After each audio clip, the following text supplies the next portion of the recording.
And I decided to give up football for my family because I knew that, okay, at the end of the day, it would be more impactful and I could make a difference, being an optometrist versus, making it to the league.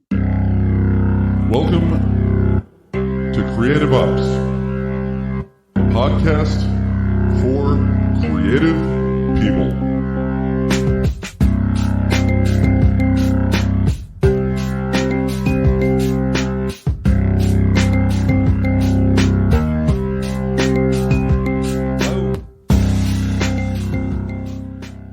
Hello, everybody, and welcome back to Creative Ops, a podcast for creative people. This is officially episode 100. Yay!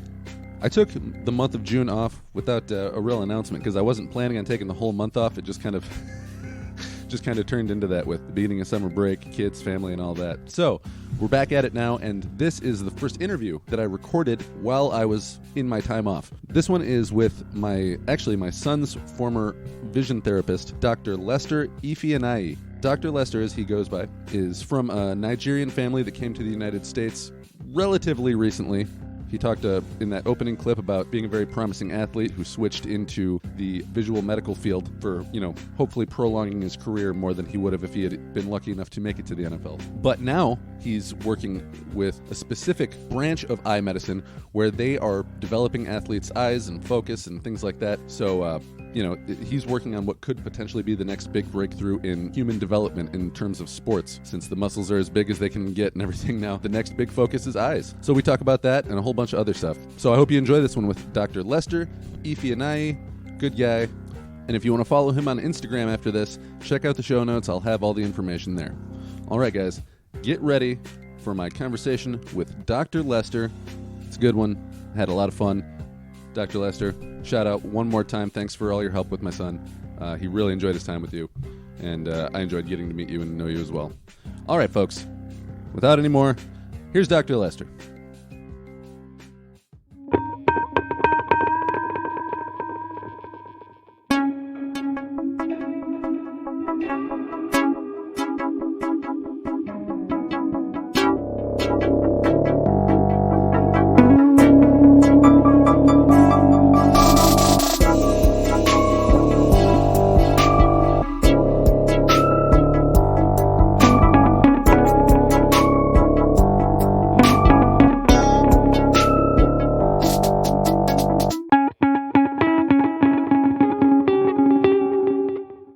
I actually broke a couple of school records playing football.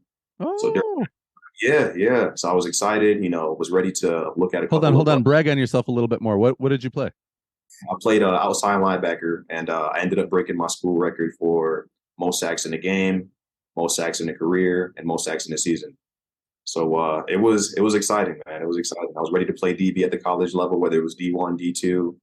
But around that time, that's when I started to build a really strong relationship with my family ophthalmologist, and I knew the chances of me making it to the league were slim to none. Even though at that point in my life, it was all or nothing when it came to me being an athlete before a student. Student. And I decided to give up football for my family because I knew that, okay, at the end of the day, it would be more impactful and I could make a difference, being an optometrist versus, making it to the league. Yeah. So that was a decision that I made at the time. I did get clowned a lot by, my friends, classmates, teammates, even some of my coaches were telling me that they were disappointed. But, in that decision now, looking back at it, I don't have any regrets at all. Yeah. But definitely the mindset, who I am as a person. I definitely continue to take a lot of, those lessons that I've learned on the field, especially as far as keeping in shape. Those were some of the things that I ended up doing when I was in Chicago as far as being a fitness coach. And I still continue to do it now where I have fitness classes over Zoom where I do a lot of high intensity things that I learned while playing football and running track. So it's definitely a way that I continue to burn stress and stay mentally healthy. And, I encourage everyone else to do it as well. Yeah. Yeah. Especially, the worst of the pandemic is over now, but man, if people weren't exercising, and I know a lot of people who are like, dude, I gained like 30 pounds over the pandemic. If you can't do anything, you can't go anywhere, you can't talk to anybody, and you're not exercising, you're just going to become a wreck. I haven't exercised in a couple of days, and I feel it right now. Just like I get anxiety in my stomach for no reason. I'm like, I got to go for a run. That itch, right. Yep. I don't necessarily want to exercise, but I want to feel better. And I know that sweating and making my heart beat is like the first step to that. Like, man, if there's any, I would say exercise for sure is definitely the healthiest dopamine fix that you can get. So I'm all for it. Yeah. Yeah. Instagram Reels, that only works for so long.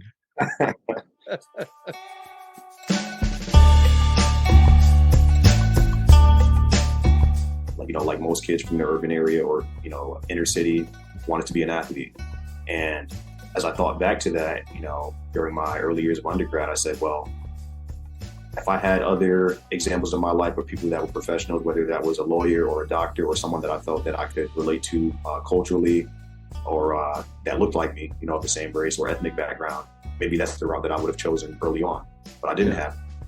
So for me, my role models were mainly, in the entertainment industry when it came to either athletes or musicians, right? Mm-hmm. So going to the doctor's office, whether it be, my primary care physician, a dentist or anything like that. If I'm thinking about it now, I probably only had one physician of color before I came to Chicago, right? Yeah. So when I came to Chicago and started seeing patients, whether it was in the pediatric clinic or even older patients, I started to get that look of recognition. Being in Southside Chicago, anytime they would see someone, they would say, "Oh, you're in training to be a doctor." I would always get that look of validation. So that was something that stood out to me and meant a lot to me because, again, I understood that it was something that we need more of, right? Yeah. Coming here to Grand Rapids, even though I didn't necessarily have too many patients of color, the times that I did, I would always see the look of almost, shock or astonishment on that child's face when they were like, "Wait, he's the doctor?" So I love it forward that way. And it's definitely something that needs to continue to be worked on and people need to continue to advocate for it. But I think that by having those uncomfortable conversations, that's going to be one of the ways that we can address the issue. So, yeah, I don't, it's funny you said that look of recognition. Like, my buddy Mike is a comedian, and he says that whenever I'm in a spot and like I see one other black guy and it's just me and him, at some point in the night, I'm gonna walk up to that guy and go, "What the fuck are you doing here?" Exactly. Yep. I've gotten double takes, head nods, fist bumps. Yeah. Even it surprised me. One of my first patients that I actually had graduate or finish a vision therapy program, a white woman who actually acknowledged it. She said, "I want to thank you because you're the first physician of color that my daughter has had, and we don't have a lot of that here. So for her to get that at such a young age, she was appreciative of it, and she recognized it on her own without me even having to mention that. So that caught me up, sure. But people definitely see it and appreciate it. Yeah, which is just makes it that much more tragic that you're leaving Grand Rapids. But you planted some seeds, right? Yeah, definitely.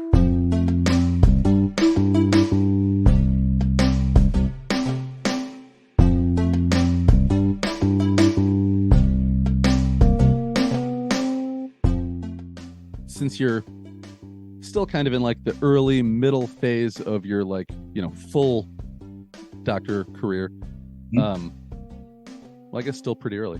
What do you see for yourself in that 5 to 10 to 15 years? Do you want to have your own practice? Do you want to be living off the coast somewhere? What's your big vision?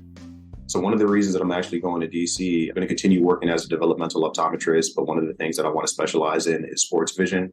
So a lot of the things I talked about when it comes to eye tracking, depth perception, things that professional athletes and even athletes in general just tend to do better than the general population. I want to specialize in that area. So when it comes to, let's say, working with a kid who's in elementary school, we obviously want him to be performing at his grade or his age level.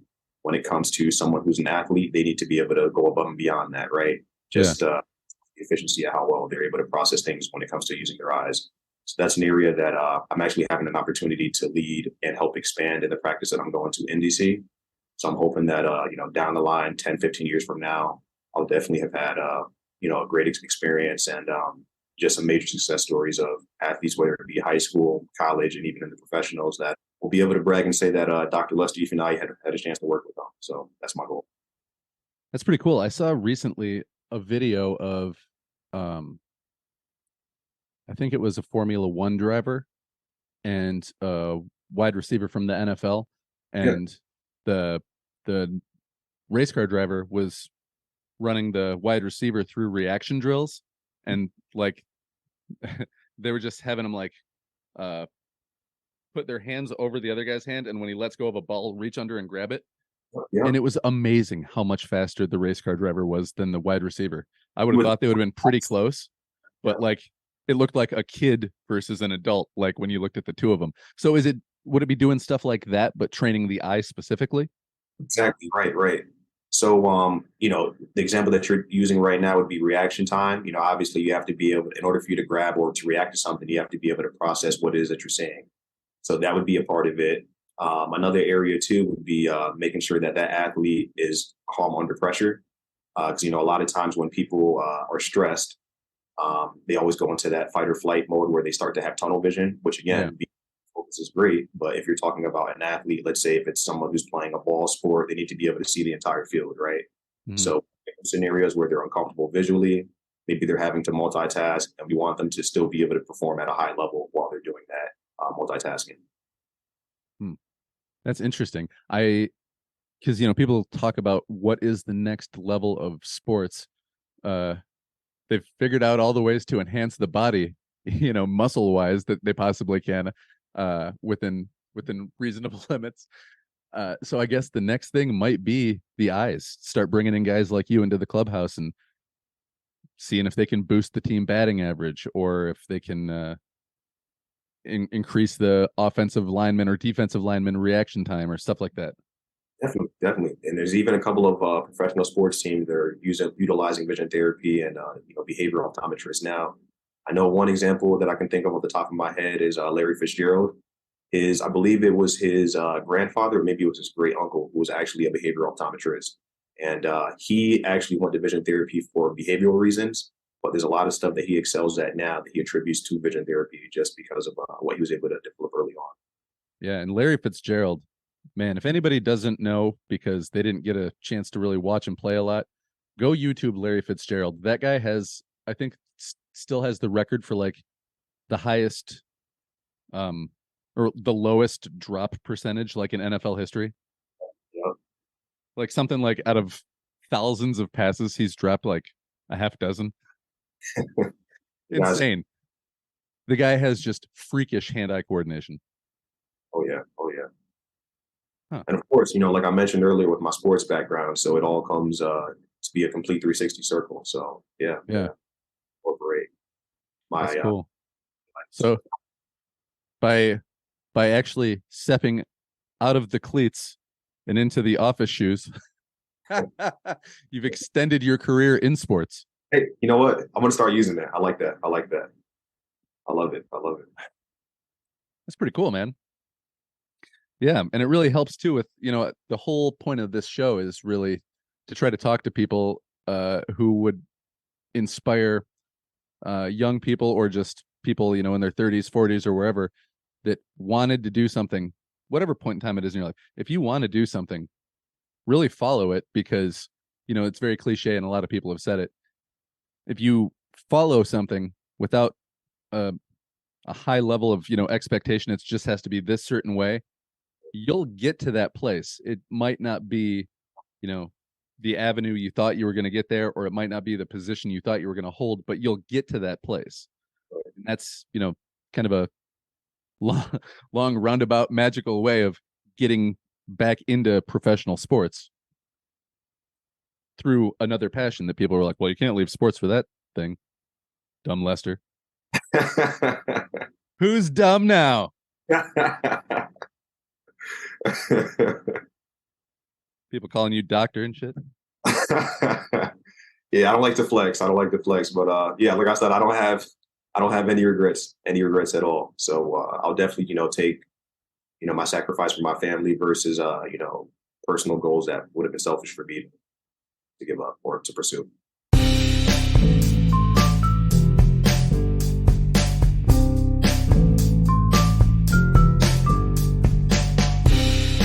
How did you get into the visual medical sciences?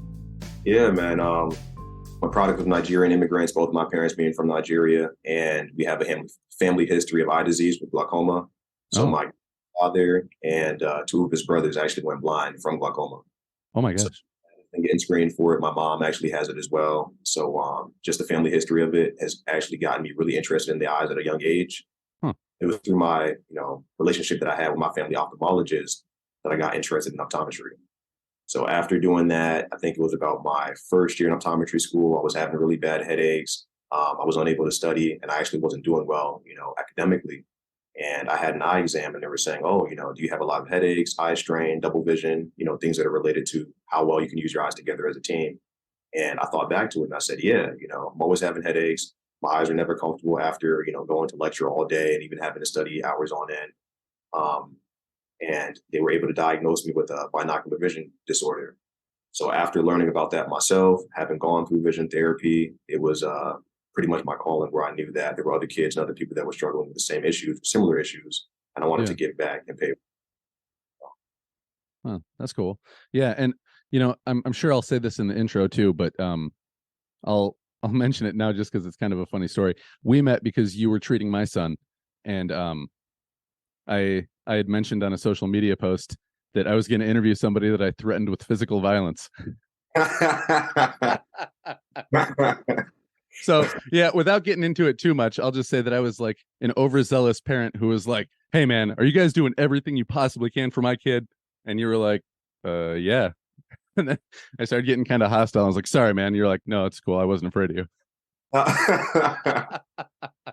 No, it's funny too because we had that conversation about me being, from the East Coast. I grew up right outside of New York or in Connecticut, and coming to the Midwest, it has definitely more of a Southern feel. Where people are definitely much friendlier and approachable compared to where I'm from, but definitely not as direct as what I'm used to. Yeah. So when we were having that conversation, when you were saying that things might have gotten a little hostile, or you were apologizing for coming off as aggressive, it didn't bother me at all because that's what I was used to. But Yeah. I understood where you were coming from.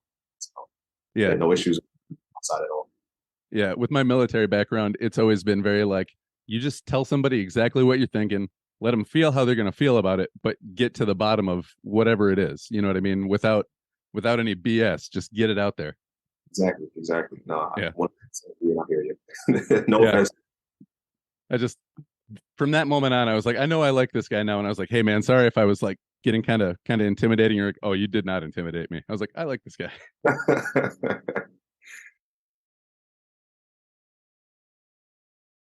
All right. Well, really want to talk to you about um, kind of what you do as a vision therapist, and specifically, I guess what I've seen you do with my kid who has amblyopia. For anybody who doesn't know, that's like a lazy eye that drifts to the outside of the center vision, I guess.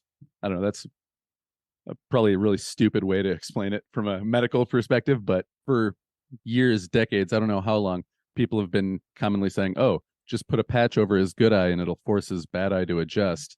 And we even went to an eye doctor that was like, "Well, you can do that." And we came back and we're like, "We really don't like this. Is there something else we can do?" And they're like, "Well, there is. But it's kind of expensive." We're like, "Well, if it's better than patching, there's a ton of tools that you guys use and a bunch of creative methods you use to like quote unquote trick the eye into working, or whatever." Well, I guess just use my kid as an example.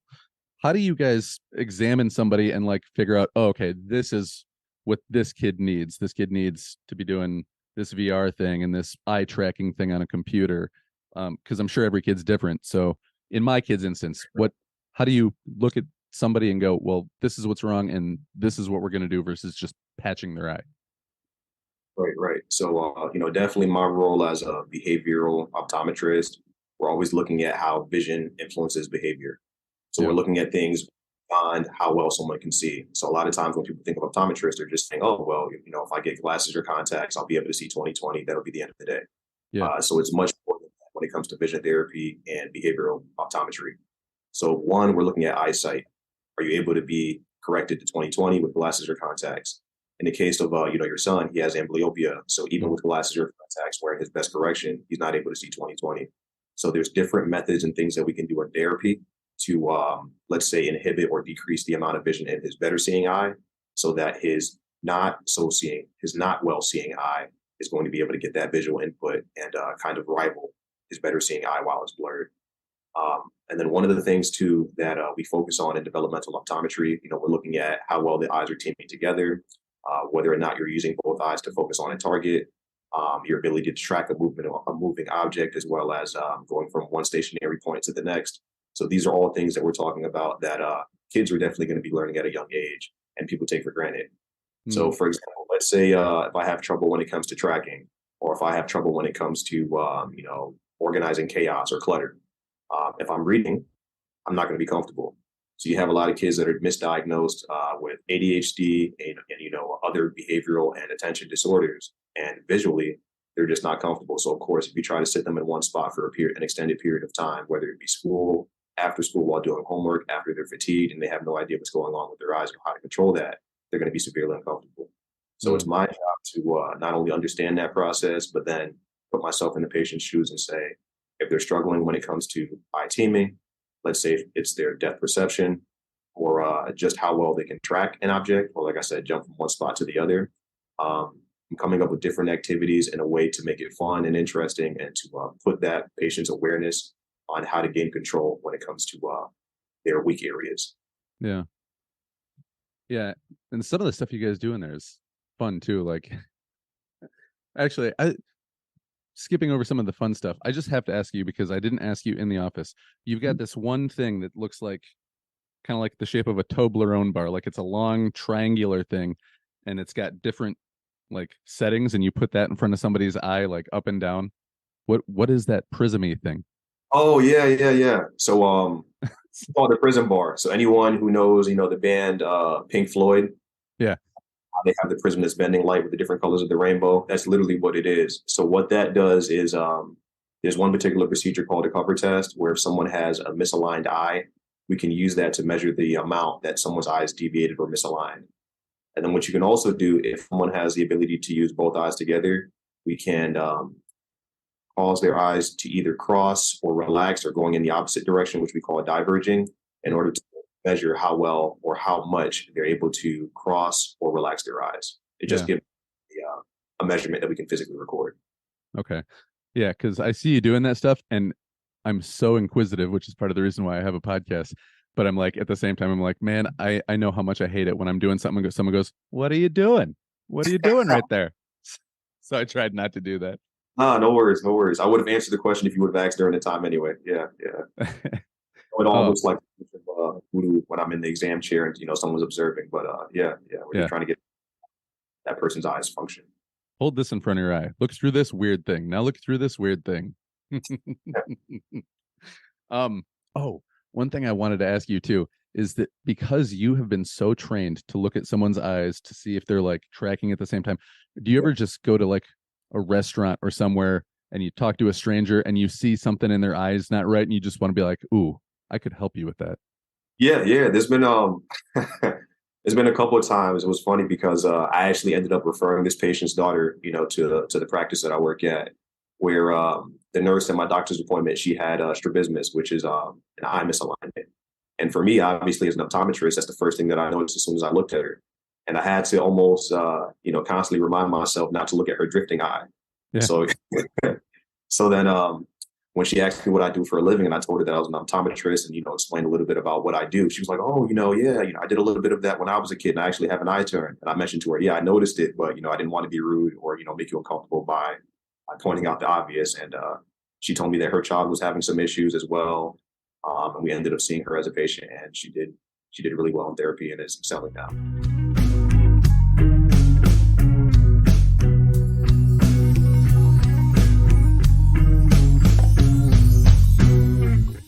What was your experience like, I guess, because you're not the first person I've talked to who had parents that came from another country, and I have grandparents that came from another country. So I hear stories about like, what it's like to be an immigrant in New York in 1960 when both of your parents are Italian, or what it was like to grow up in East Kentwood with Jamaican parents. But tell me what it was like growing up in Connecticut with, where were your parents from again? Nigeria. Nigeria. Okay.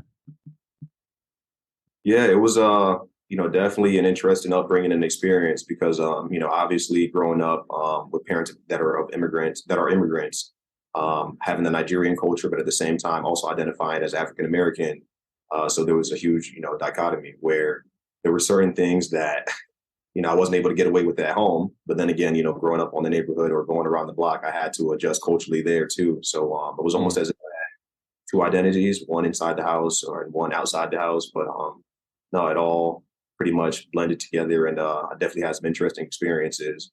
And then even growing up, one in an urban setting and then moving to a suburban setting too, was all trying to figure out how to navigate and, know how to use and code switch and, use which side of Leicester, given the setting. When did your parents come over here, and what was the impetus for them to come in the first place? Yeah, yeah. So my dad came in the mid 80s and he came here strictly for school. I know his plan was originally to go back home and start a family business. Mm. Ended up staying after he came here for school. And then my mom came here about 2 years before I was born. And pretty much they stayed because they knew that they had more of a better opportunity, for them to have kids and raise kids in the U.S. compared to going back home. Yeah. It's pretty much how my sister and myself came to be. Man, they came over in the 80s. What year were you born? 92. 92. Okay. So I don't have quite a full decade on you. I was born in 1983. But yeah, man, that's super recent then. Yeah. Yeah. Because my last living Italian descendant died probably 10 years ago, maybe 15 years ago. But yeah, man, you're very close to that culture then. Right. Even a lot of my dad's friends and coworkers would always joke with him every time they would see Coming to America because pretty much that was his story. So when he came to the U.S., he spent some time in Louisiana. Then he came up north and spent some time in Boston. And he told me that his first time in Boston, the first trip that he made to the grocery store, which was Kmart, I guess at the time, he bought a winter jacket. So first time seeing snow, not knowing what to expect. Anytime he was in, overseas in Nigeria, they would always describe America as the land of milk and honey. Obviously, coming here, it was a totally different experience being up north in a predominantly white area. So he has a lot of experiences too. So that must have been a crazy culture shift to go from Nigeria to, you said, Louisiana. Yep. Louisiana is a culture shift just going from any of the other states to Louisiana. Yeah, big time. Tell me more about where you were born, where you were brought up then.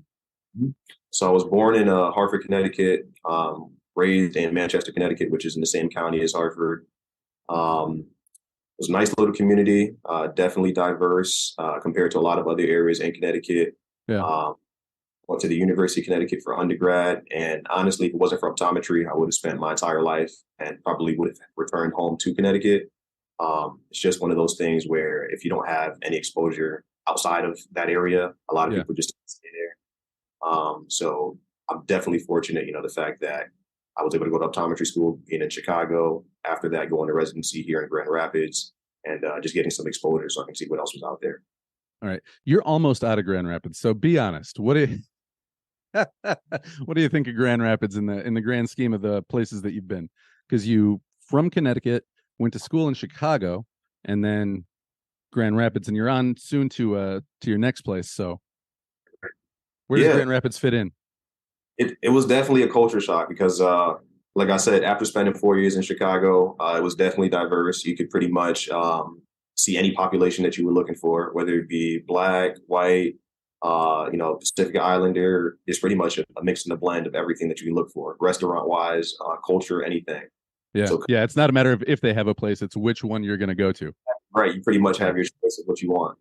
So definitely coming to Grand Rapids, that was a little bit of a culture shock to me where it wasn't as diverse. People were like, dude, we just got tacos like 2 years ago. Even, I make jokes with my coworkers too, even when it comes to spots, finding different spots to get food. They say, oh, I know this great Indian spot on so-and-so. And then I'm always comparing it to Chicago. Yeah. Which, I'm always going to be at a loss, even if I'm comparing it to, New York style pizza or New Haven pizza. Definitely, it's missing the diversity that I'm used to. But overall, I had a great time. Haven't had any negative experiences with the people that have been here. My patients and their families have treated me well. So it's definitely not somewhere that I wanted to stay long term just because I'm looking for more diversity. Yeah. And then I was actually going to be in DC. So it's a bit more of my vibe. Yeah, DC. Different different makeup than GR for sure.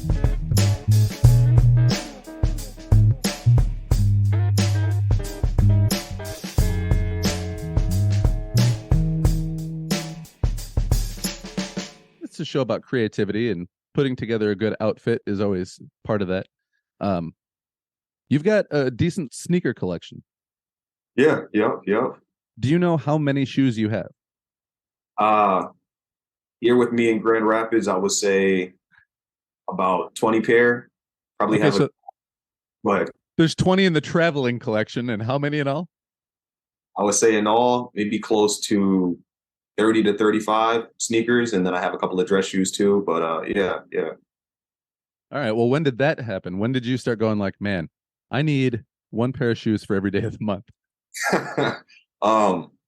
I want to say it started probably in middle school. Obviously, well, it's not going to be obvious, but in the Black community, staying fresh and especially your kicks, it's something that people take very seriously. And my parents, they weren't about to go spend $150 on a pair of sneakers. So what I had to actually end up doing was that's how I got my first job, was going around the neighborhood mowing lawns. So what I would do is collect all that money, and then, a couple of times out of the year, I would go buy whatever pair of kicks it was that I wanted. And because I earned the money and I knew how much and how long it took for me to earn that money to buy the kicks that I wanted, I would take care of them. Yeah. Kicks from all the way back to 2012. But by looking at them and how clean I keep them, you wouldn't even know that I've had them for over 10 or 11 years. But yeah. You've got the different brushes and the cloths and all that shit, don't you? Yeah. I definitely pay attention to the way that I walk when I'm wearing certain kicks versus others. But yeah, dress good, look good, feel good. So yeah, definitely. I hate to stereotype, but I do notice when I'm around my Black friends, or just in an area that's more Black people in general, I'll get more people that'll be like, hey man, that's a nice hat. Hey man, nice shoes. Hey, that outfit looks good, man. Hey, oh, thanks. Yeah, we definitely detail when it comes to what you have on. So making that first impression is huge. So yeah. I've never been a big sneaker guy. I've always been more of a hats and watches guy. Mm-hmm. Yeah, but even now, like this hat, and for anybody who's not watching the video, it's trees, mountains. It's got the Colorado logo, and then inside the Colorado logo is a Bigfoot. So I don't like hats that are necessarily cool or good looking hats, but I can put an outfit together with it. Right. Red shorts, blue shirt, red and blue hat. Yeah, honestly, accessories go a long way too. Yep. So if you don't have hair on the top of your head, a good hat can be just as good as a good toupee. Hey man, I claim it. Yeah. Nope. I used to have people say too, like, are you trying to hide that you're going bald with all the hats? I'm like, no, I like my hair, but I like my hats too. And I don't know, maybe it's not as big of a problem for you, but I'll get sunburn if I don't put something on the top of my head.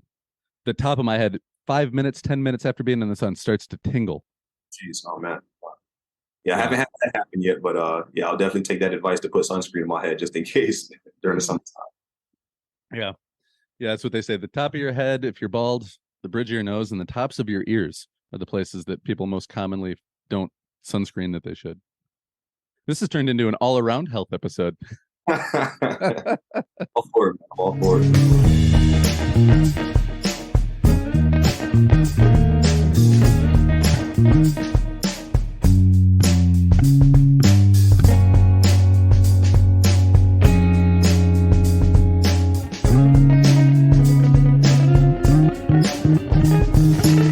I imagine that as kids, you and I were probably a lot alike. I don't know how hyper you were, but you played sports, so you must have had a decent motor going. Yeah. But yeah, I was the kind of person that I would just grab a book and start trying to like find some interesting information, or I would find something that was like a broken electronic and take it apart and see if I could figure out how to put it back together again. Just that idea of figuring it out for yourself, or at least trying to, it's kind of a lost thing nowadays. There's a specialty for everything, and if something breaks, you just buy a new one. Mm-hmm. And it's crazy too, because in elementary school, probably all the way to high school, I used to get in trouble all the time because even though I was always doing well academically, I would always want to know the reason why. So, for example, let's say if I was in English class, we were learning about American literature or, history. I'd say, why do I need to know this, or how is this going to help me outside of the classroom? And if I had, a teacher wasn't able to answer that question, which they usually can't. Exactly, right. Or I'd be labeled as combative or something. But it's like, no, I want to know how I can apply it. But if they weren't able to answer that question, I would just, tune them out and then obviously be able to pass the class. But so being able to pick up things that are tangible and things that I can actually apply. I wish they would have taught me in high school or even, middle school how to balance a checkbook. But yet I have to learn Pythagorean theorem. Give me I can actually tangibly apply. And that's definitely something that is a huge trait of mine, is trying to understand why and how I can apply it. Yeah, I heard somebody talking about that just like the other day. They're like, why do we have to learn about like the ancient Greeks when we could be learning about like how to make money off the stock market? Like, yeah, I can't really disagree with you too much on that. You could watch like one of those after school videos and in 20 minutes, you'll know everything you need to know about the Greeks. But yeah, learning how to like generate more money from just a little bit of money, that seems like at least as important. Mm-hmm. Yeah, I hope education changes soon, because just the idea that, well, this is the way we do stuff doesn't work for people like me. And that's the same reason why we had to, I don't want to talk too much shit about the optometrist, but we had to hound them like, there's got to be something besides patching. And finally they're like, well, there is. Like, wait a minute, why don't you start with that? Well, patching, that's just kind of how we've been doing it. Like, I don't accept that. If anything, give the patient the option, right? Or that. Right. Let them know all the avenues that they have that are available to them and let them make the decision on their own versus, writing it off and saying it's expensive or it's a money grab, whatever you might, use as your reason as to why you don't recommend vision therapy. But unfortunately, that's the way the field is. But I think by, podcasts and people continuing to spread what it is that we do, that a lot of people will come on board.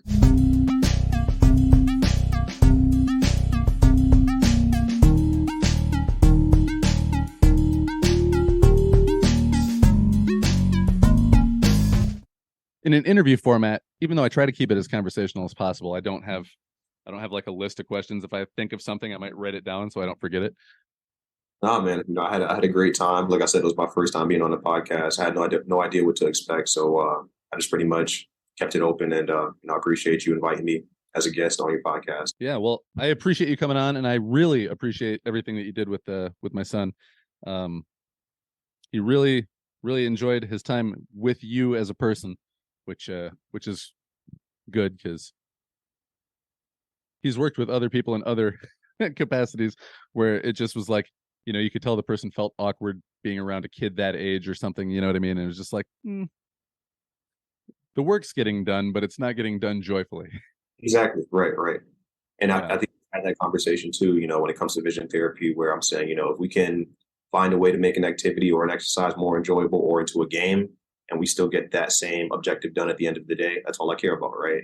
Yeah. It doesn't need to be, structured where you're sitting in a chair and doing an activity for 20 minutes, even though that's a part of it, but we still try to give you some fun and engaging activities where you would actually enjoy doing that part of the therapy. So yeah, because there were a couple of activities where he would just start clicking through things, and we're like, dude, I know you're not doing it because you're just clicking at the same click. He's like, this is boring. I'm like, well, all right, finish it, and then we'll tell Dr. Lester that it's boring, and then he'll see if you can do something else. Well, I'll try to make it as creative as I can when he comes in person, so he at least has that to look forward to. So yeah. Well, we really appreciate it from our whole family and Luca, and he was sad too. He when we left, he's like, can't believe I'm never going back there again. I was like, well, are you happy or sad? And he's like, both equally. Let him know he has that spot on my wall of fame. I still have his picture over there, so I'll nice. definitely I enjoyed my time too. Yeah, and then wherever you end up, hopefully it's somewhere cool, and then I'll hopefully be traveling by there, and I'll stop and be like, hey man, buy you lunch sometime. Thank you. I'm looking forward to it. Appreciate that. Anytime. Oh, and well, here, I'll go ahead and wrap up and say goodbye, and I'll say the rest of this to you after I end record. So, Lester, thank you for coming on the podcast. Hang out with me here for just a second.